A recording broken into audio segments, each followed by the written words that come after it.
Hey everyone, so today we're going to talk about some more GI drugs, and those are laxatives and antidiarrheals. So let's start off with constipation. So constipation actually does have a definition. It's not just not being able to go. It's defined as having fewer than 3 bowel movements per week. So chronic constipation might persist for weeks or months, and some drugs might cause chronic constipation, especially opioids. Opioids are probably public enemy number 1 in terms of the drugs that are most likely to cause chronic constipation. Now, constipation is treated with laxatives or stool softeners, and oftentimes it's treated with either or and sometimes together, depending on what the reason for the constipation is. Now, laxatives promote defecation without stress or pain, and there's multiple types of laxatives. They work in a variety of ways that we're going to go into. And they're also often used before medical procedures as well. So if you're working in a hospital, you may see these things prescribed, especially before colonoscopy, barium, enema, or other gastrointestinal procedures or surgeries. Now, we also have stool softeners, which are emollient laxatives, which soften the stool contents to ease the evacuation of feces. And again, this depends on maybe the feces is too hard to pass. Enemas would fall under this category. And whether or not you use a laxative or a stool softener, again, depends on the etiology of exactly what problem we're trying to treat. So let's start off with our stimulant laxatives. So they work by irritating the lining and the nerves in the intestine to induce bowel movements. So if you essentially, the stimulant laxatives work by, if you bother the gastrointestinal tract enough, it's going to say, all right, I've had enough of this. Let's get whatever this is out of there. The stimulant laxatives are quite useful for opioid-induced constipation. A lot of times they're going to be prescribed along with an opiate medication, especially if they're used chronically. And as you can imagine, since they irritate the GI tract, there's a lot of gastrointestinal side effects with our stimulant laxatives. So namely, that is abdominal cramping, an electrolyte imbalance, and rectal irritation, especially when used as a suppository. Now, our examples, the most common, especially prescribed for opiate-induced constipation, that is Senna or Senokot. Now, it's also combined very often with Docusate, which is a stool softener, and that is Senna and Docusate, otherwise known as Senokot S. One of my pharmacy professors would often say, when we were learning about this, especially to treat the opiate-induced constipation, you can have what you would call mush but no push. So if you don't have that Senna along with the Docusate, yes, the stool is going to be softened, but if you don't get the intestinal system actually going, that softened stool still isn't going to go anywhere. So we want mush with some push. To get that, we have Senna and Docusate, otherwise known as Senokot S. And there's also Bisacodyl or Dulcolax, and that is often available as both a suppository and a pill as well. Next, we have our emollient laxatives. So you just saw me mention Docusate or Colace. They work by softening the fecal mass, making it easier to pass a bowel movement. So that's preferred to avoid straining, especially if a patient might have hemorrhoids or they have a sensitive GI tract. Docusate is probably the way to go. It's the best for hard stools versus soft stools, as you would imagine. It's a stool softener. If the stool's already soft, you don't have to soften it further. Side effects are actually very few, possibly nausea and vomiting, but Docusate is generally well tolerated. And as we said in the previous slide, it's sometimes combined with Senna, the stimulant laxative, to induce those bowel movements and make them easier to pass. Next, we have our osmotic laxatives. They increase a stool's water content through osmosis by bringing more water into the intestines.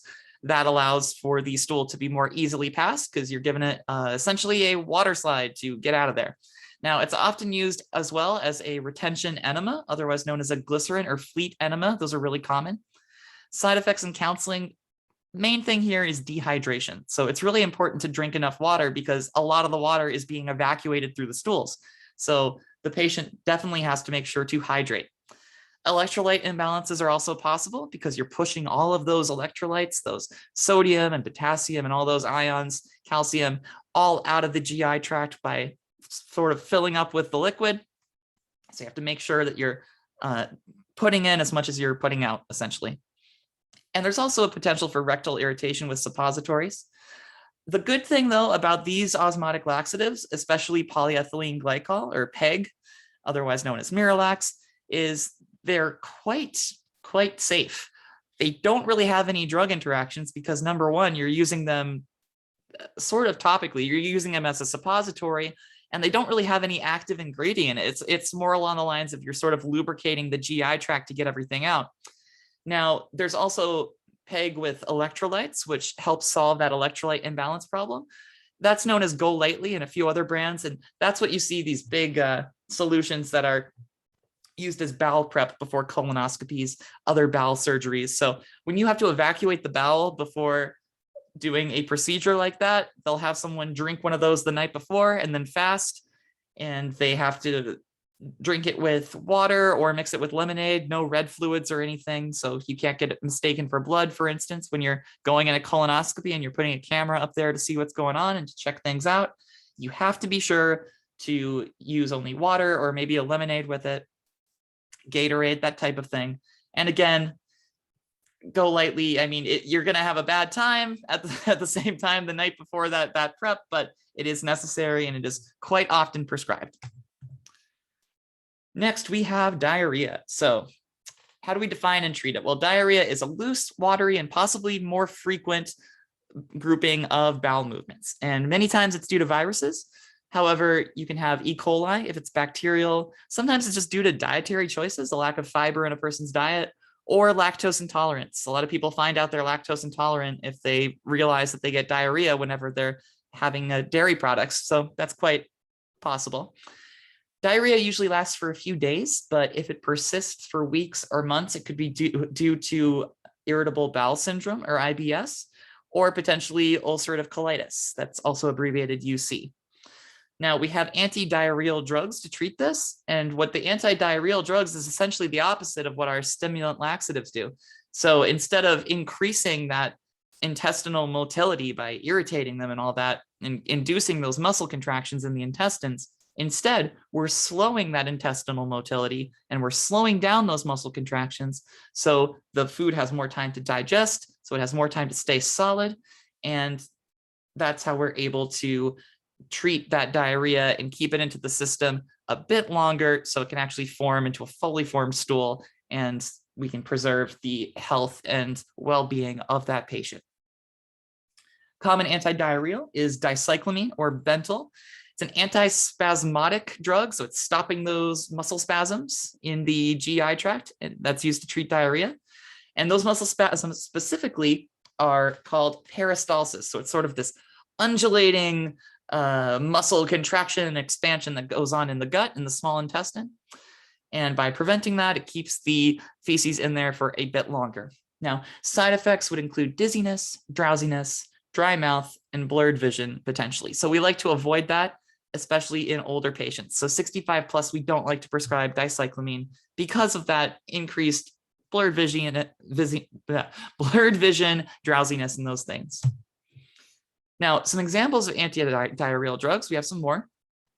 Bismuth subsalicylate, otherwise and much more commonly known as Pepto-Bismol. You can see it, it's that iconic pink liquid right there. You have to be careful though, you cannot use it with a salicylate allergy. So if they are allergic to aspirin or other salicylates, you cannot use Pepto-Bismol with those patients. Sort of a unique side effect with Pepto-Bismol as well is that it causes a black tongue or stool. This is a very distinct side effect, and a patient might be a little scared when they first see this, or at least very perplexed. Quite normal with Pepto-Bismol, especially with chronic use. You also have to have caution in children and teens due to a hypersensitivity with Pepto-Bismol. So generally you want to avoid that if they're young adults, adolescents. We want to avoid Pepto-Bismol. Now, Lomotil is, I'll have you notice it's a CV, it's a Schedule 5 drug because it contains atropine. So this is diphenoxylate and atropine. Atropine is similar to an opioid and it can have a potential for use and misuse and dependence. Now, diphenoxylate works with atropine to contract the sphincters in the GI tract, to contract those openings, especially within the small intestine and the duodenum and all those fun parts in the lower intestines. And it also decreases peristalsis, that GI movement. And that's what the atropine does. It's decreasing that GI movement, which makes sense, right? Because it's related to those opiate drugs, which are known to cause constipation. So it makes sense that the atropine would also decrease GI movement, and it can be used to treat diarrhea. Lastly, we have loperamide or Imodium, and that affects the water and electrolyte balance in the bowel, as well as decreasing that GI movement. So works sort of twofold in order to decrease the number of bowel movements and to improve symptoms of diarrhea. Now, the side effect for all of those antidiarrheals, surprise, surprise, we have constipation as a side effect. Obviously, we want to find a good balance with these drugs. Next, we would have other ones that you would probably consider to be normal side effects, which would be abdominal pain and cramping, as well as nausea. And many of these are also, well, of course, these are prescription, but as you are, I'm sure you're aware, you can get Pepto-Bismol over the counter as well. Lastly, we have just a quick little primer on inflammatory bowel disease, or IBD. Now, IBD is actually a group of inflammatory diseases in the colon, which is the large intestine and sometimes the small intestine. So they are intermittent, meaning they come and go, but they're chronic diseases. So people have flares where they have these symptoms, and then they go into remission where they might be fine for a few weeks or months, and then it would come back. Now, we have two of these diseases that we focus on. One is ulcerative colitis, or UC, and then we have Crohn's disease, or CD. Now, symptoms of these include bloody diarrhea, rectal urgency, meaning they have to go to the bathroom really, really fast and they might not have time to make it, abdominal pain, weight loss as well, because they're not digesting things properly, and constipation. So a lot of times these are just treated with oral steroids like prednisone, especially during flares, and as well as having dietary monitoring and changes. So there are specific diets that people can be put on in order to alleviate some of the symptoms of inflammatory bowel disease if they're unfortunate enough to have it. Now, when this doesn't necessarily work, we can also prescribe this drug called mesalamine, or 5-ASA. You'll notice that ASA, that is in brief for a aminosalicylate, otherwise known as another aspirin derivative, right? So mesalamine, Azicol, Delzacol, or some others, they are aminosalicylate drugs. It's drugs that are used to treat mild cases of ulcerative colitis. You cannot use them if there's an aspirin allergy. That ASA with an aspirin allergy, that is a big no, because it is very much related to aspirin. Now, side effects, of course, it works in the GI tract, right? So we're going to have GI side effects: belching, nausea, vomiting, and abdominal pain. But a lot of times, these side effects are worth the trade-off compared to the problems that people with chronic inflammatory bowel disease might face. So mesalamine, quite a good drug, has some problems occasionally with side effects, but it can be life-changing for some of these people who have these relatively serious conditions. Well, that's just about it for our laxatives and antidiarrheals. If you have any questions, feel free to contact me. Thank you.